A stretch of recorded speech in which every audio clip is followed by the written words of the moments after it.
Hey guys, welcome to my channel. My name is ReadingBear and I hope you are ready for some more stories. And today, we'll take a look at some new entitled people content. If you enjoyed my content, please don't forget to subscribe to my channel and post some bear emojis in the comment. And now, let's dive right into the stories. The first story is titled, "Neighbors kicked my toddler off their land and harassed us. I bought their property and got revenge." Summary. Op moves into a new house and asks the neighbors if his son can play in the backyard. After the neighbors say no and get upset, Op tries to mark the property line, but the neighbors think he stepped into their backyard. They put a bunch of rusty equipment and children's toys to deter Op and his wife away from the property line. Op then calls the landlord and reports it, successfully buying part of their backyard so they have to remove the equipment. About 7 months ago, my wife and I bought our first house. Before this, we were renting a condo which was pretty nice, but we wanted to be able to actually own the property that we lived in. Plus, this house had a pretty nice backyard where my son could play, and that driveway wrapped around to extra parking in the back. The backyard was mostly situated on the side of the house, but it had a nice hill to it. Of course, when we bought the house, we immediately started fixing it up. Not that it was in bad shape at all, it's just now we could actually do repairs and make our space more tailored to us versus before when renting. There was no fence or property line between us and the neighbors next door, so I thought I should buy some cheap wire fencing so that my son would not wander off into the neighbor's yard. And before someone says we should be watching him, if you have a toddler, you know just how fast they can move. Now, I noticed that the next door neighbor's lawn was overgrown, and that their backyard was significantly bigger than ours. I thought that they would be okay with my son playing in their backyard. Now, do not mistake me for an entitled neighbor. I did want to make sure it was okay, and if it was not a big deal. I also thought I would offer to mow their lawn for them in return for them letting our son play around in their backyard. Well, they did not like that idea. They had told me that we better stay off their yard or there was going to be problems.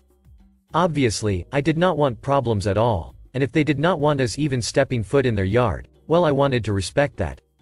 I just figured that there was no harm in asking, but this could also be a chance to get to know our neighbors and vice versa. But like I said, I wanted to respect their wishes, so the next weekend my wife and I start buying stakes, markers, and some cheap fencing so we can mark the property line and enclose our backyard. We bought some of that fence that rolls up. While we were putting the stakes in the ground to mark the line, we could see our neighbors watching us from their second-story window. I thought that they were either making sure we were not overstepping any boundaries, or they were just nosy. Well, it turns out it was the first option because the very next day when we went outside to go work, there was a bunch of old, rusted children's toys and some playground equipment sitting right where we were when they were watching us. Obviously, this was already weird. It was clear that they did not even want us near their property line, and my wife made a great point that the rusted kids' toys was saying, "Hey, keep your kid off my lawn." They did not like kids. Who knows? My wife also swears that when we spotted the rusted equipment, that the curtain on the neighbor's house moved as if someone was watching them. I happened to know some people and decided to find out who actually owned the property next to us. Turns out it's not these people. I had a feeling. Do not ask. Sometimes I just know, haha, and that they were just renters. Well, I was able to find the actual landlord's information online and decided to send him an email stating that I was concerned because their tenants were storing rusted equipment next to our property line and our son could easily get hurt, even if he was staying within the boundaries. I also let him know that they are not moving their weeds backyard and it could easily be a hiding spot for rodents and whatnot. I have no idea if that is actually true, I just made the second part up to spite them. Is that wrong of me? Anyways, a gentleman named Steve emails back and thanks me for the information, and that he will be out the following weekend to inspect what is going on. Surprisingly, he actually does come out the following weekend, and the toys' rusted stuff is still there. Steve tells them that they have a certain amount of time to clean it up and get the grass mowed because it was a part of their renter's contract. I also took this time to introduce myself to him when I saw him standing out by his truck. I let him know that I was not trying to cause any trouble, that I just wanted to report it because it really could be a safety concern. He told me that he had kids, so he completely understood. A week passed, and the equipment was still there. So, since I was feeling that I was on Steve's good side, I decide to shoot him another email and tell him that the equipment is still not cleaned up and my son has not really been able to go out into the backyard because we fear that he could trip and fall, get scraped, cut with this rusted equipment. Steve sighs on the phone and I could tell that he was frustrated. He even mentions that he is tired of paying property taxes on a property that is not being maintained. And right then and there, an idea came to me. I offered to buy part of his land so that it would make our backyard bigger and cut into his backyard. I even told him that I could help him maintain his yard as his renters were not doing so. And guess what? He agreed. So not only was our backyard going to be bigger, but the next door neighbors had to eventually pick up the rusty equipment because it was on our property. Ha ha, sucks to suck. Oh, and my wife and I did eventually get the fence put in. The next story is titled, The Man Downstairs. For a bit of context, I live in the United Kingdom. I live in a divided house built in the Victorian period. I rent a flat upstairs with my university friend and there is a man who lives underneath us who owns his flat.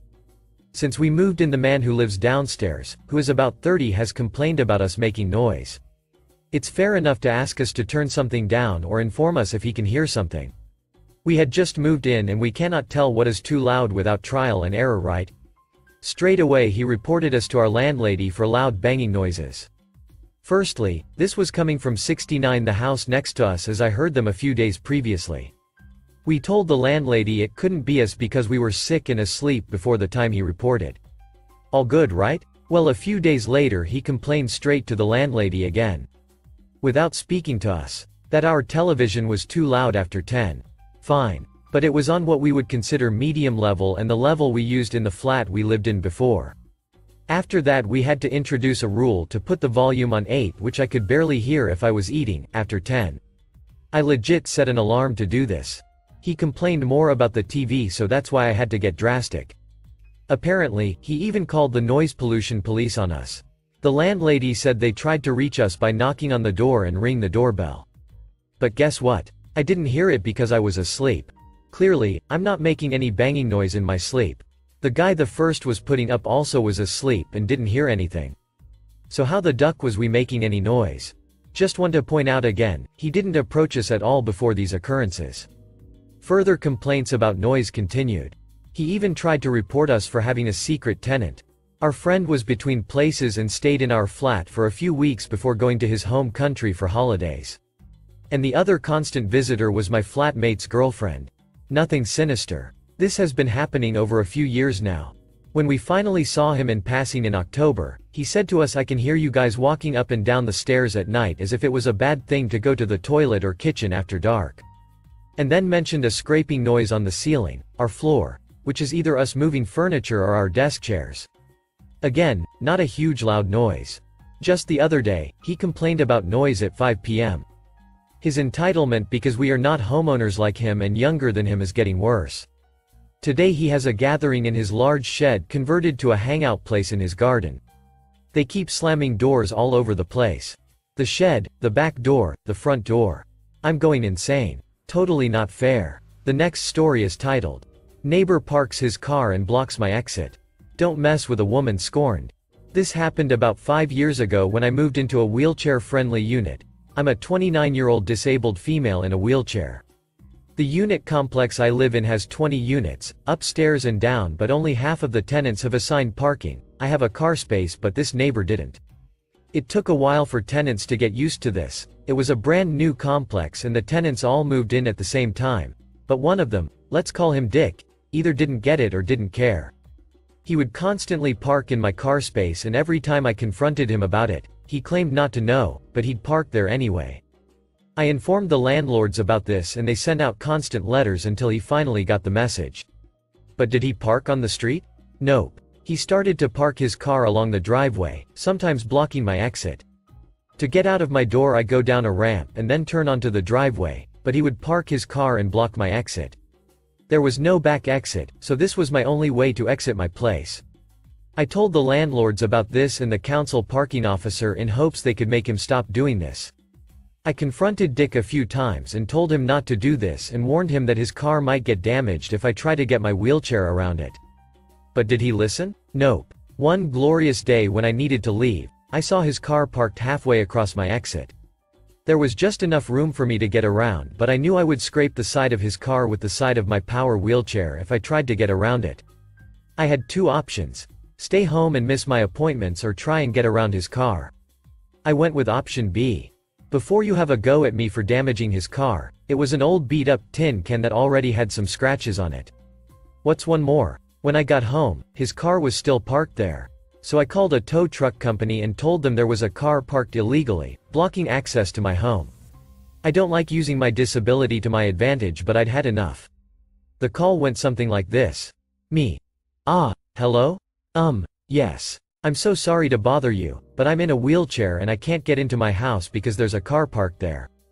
It's my neighbor and he won't stop parking there. I need to get inside. OMG, what? What's the address? We'll be right there. 10 minutes later, the tow truck arrived. He saw the car and me, stuck out in the driveway with tears, dramatized for effect, in my eyes. Not long before the driver was about to tow the car away, Dick came out screaming, "Wait. What are you doing? That's my car." The rest was Dick yelling inaudible sentences asking why his car was being towed and threatening to sue the tow truck company. Based on the crapfest of a tin can he calls a car, he didn't have a leg to stand on. He moved away about 2 years ago, but in the remaining time he lived there, he parked his car on the street. The next story is titled, The Ice Cream. So, after this morning, I wanted to share a hilarious story from my childhood. I have led a very colorful but wonderful life. It was my 11th birthday, and as my birthday is around the holidays, we celebrated my half-birthdays in June. PSA, having birthdays days around Xmas stinks. This birthday marked the first one since my parents' second divorce. Yes, they were married, divorced twice to each other. So, my mom Sarah really tried to go all out for my party. My mom had moved me and my younger brother Adam several states away from my dad back to her hometown.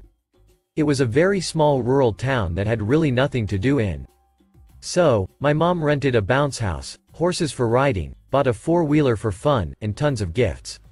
I invited all our family and classmates.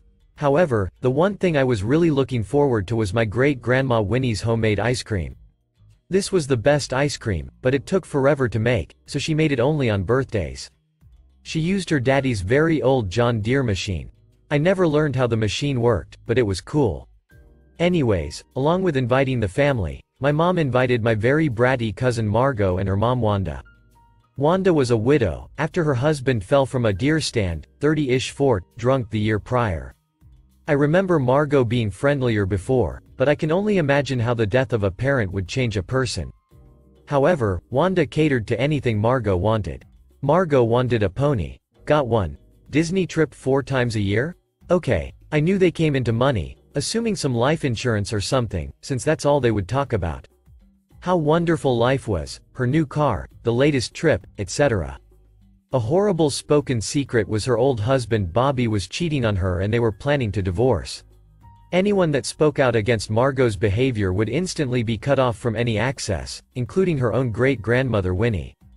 Behavior such as after Margot broke several antique plates at Winnie's house when Winnie said no more chocolate peanut butter cups. Anyhow, the day of, Wanda and Margot arrive and go to speak to Winnie about the ice cream. Margot only eats strawberry ice cream now, so she needs to make only that.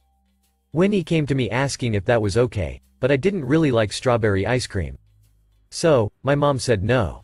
Wanda looked irritated but said to Margot, "Don't worry, I will get you some after the party." Well, food and presents went amazing. I got to ride a horse for the first time, which was fun. But then the ice cream was ready. Winnie yells for everyone to sit down while my mom and Grandma Janet pass out the ice cream. I get the first bowl when one realizes it's a swirl of strawberry and vanilla. I was disappointed but didn't want to feed into Margot's smirk. So, I just swirl my spoon around while everyone else starts eating. My mom sees me not eating and asks, "What's up?" I tell her, "It's strawberry, Mom." So, she goes to Winnie to see why she changed it, when she sees Winnie's fingers covered in blood. She had diabetes really bad at this stage of her life and had no real feeling in her right hand fingers, so she had accidentally cut her fingers while mixing the ingredients on the blender, getting blood in the ice cream, which turned it red. My mom shouted for everyone to stop eating the ice cream. Margot, not listening, finishes her bowl and stares up to see everyone looking sick to their stomach, and I am hysterically laughing. Probably not the best to do, but whatevs. Winnie apologized to about what had happened and was sent to the ER. Most people were understanding but grossed out. Some thought it was hilarious. The party ended soon after that. My friends at school told that story every time we had ice cream at school since they thought it was cool. I still cannot stomach to look at strawberry ice cream. The last story is titled, "Someone stopped the dryer I was using halfway through my cycle and used the time I had left to dry their clothes." I live in single complex apartments. As every apartment complex does, mine has an on-site laundry room, and as is also standard for on-site laundry rooms, I have to pay to use the washers and dryers. It costs $1.50 per cycle. I know, $1.50 doesn't sound like anything to cry over. I was doing my laundry tonight, and after I had thrown my clothes in the dryer, I headed back to my apartment to relax while my clothes dried. Let me iterate that I've never before had this happen in the 7 years I've been living here, so I wasn't too worried about waiting around. I had my timer set to go off after the usual 48 minutes on my dryer was up, and once it went off, I headed to the laundry room to grab my clothes. I get inside and find my clothes sitting on top of the dryer I was using. And they were still wet, not damp, wet, like I'd just removed them from the washer. I was puzzled, so I opened the dryer door to find someone else's clothes in there. I admit that I kind of felt their clothes to see if maybe the dryer was just broken. Nope. Their clothes were completely warm and completely dry. None of their clothes were even damp. They were completely, 100% dry, so I knew immediately that they had taken my clothes out and used what was left of my $1.50 to dry their clothes. Unfortunately, there are no cameras in the laundry room, so I can't ask my landlord to check and see who did it. I'm pissed. I had to hang all of my wet clothes up at home to finish drying because I had no money left on my laundry card to run another cycle and no money left to put on it to run another cycle, and these dryers are not coin operated anymore.